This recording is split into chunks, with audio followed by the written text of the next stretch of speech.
UN की world population prospects 2024 report से ये बात सामने आई है कि आने वाले समय में भारत, जो अभी भी दुनिया का सबसे आबादी वाला देश है, उसकी जो आबादी है वो लगातार बढ़ने वाली है।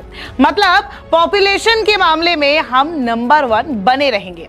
यूएन की इस रिपोर्ट में कहा गया कि भारत पिछले साल चीन को पीछे छोड़ते हुए दुनिया का सबसे ज्यादा आबादी वाला देश बना था।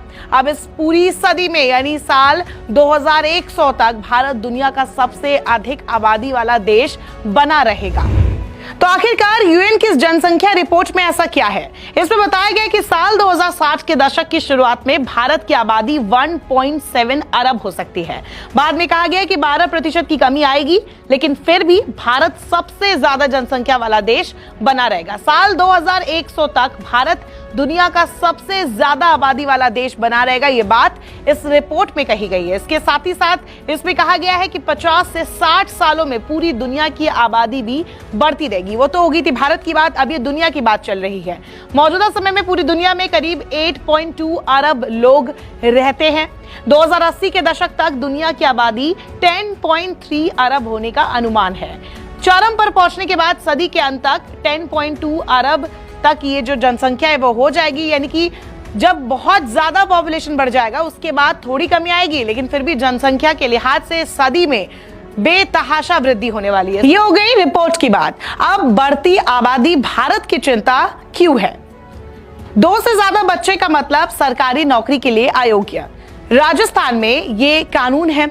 मध्य प्रदेश में भी कुछ ऐसा ही कानून चलता है। तेलंगाना हो या आंध्र प्रदेश, यहाँ पर भी अगर आपके 2 से ज्यादा बच्चे हैं तो आप चुनाव नहीं लड़ सकते।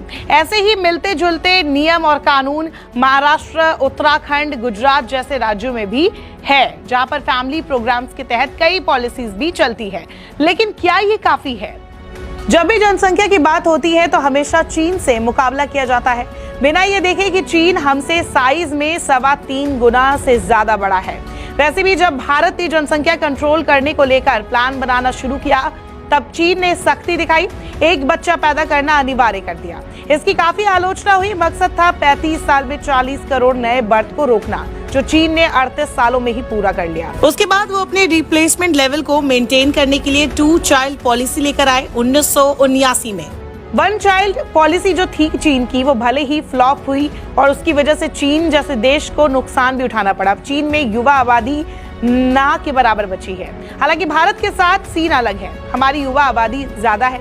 युवा आबादी ज्यादा होने से हमारे यहाँ अगर हर कोई 2 बच्चे को ही जन्म दे तो तब भी अगले 30 से 35 सालों में ये बढ़ेगी ही, कम नहीं होगी। रिपोर्ट्स की माने तो हमारे यहाँ 2.5 करोड़ लोगों का हर साल जन्म होता है। 90 लाख के करीब लोगों की मौत होती है। हमारे भारत के annual average population growth 1.5 crore के बीच होनी चाहिए, लेकिन हकीकत कुछ और ही है। इसलिए भारत के लिए जरूरी है कि यहाँ पॉपुलेशन कंट्रोल करने पर काम किया जाए। कुछ ऐसे स्कीम लागू किए जाए। समय रहते ऐसा नहीं किया तो सप्लाई और डिमांड का रेशियो हर फील्ड में मिसमैच करेगा। रिसोर्सेज के मुताबिक अगर आबादी नहीं रहेगी तो उन पर भी बर्डन बढ़ेगा।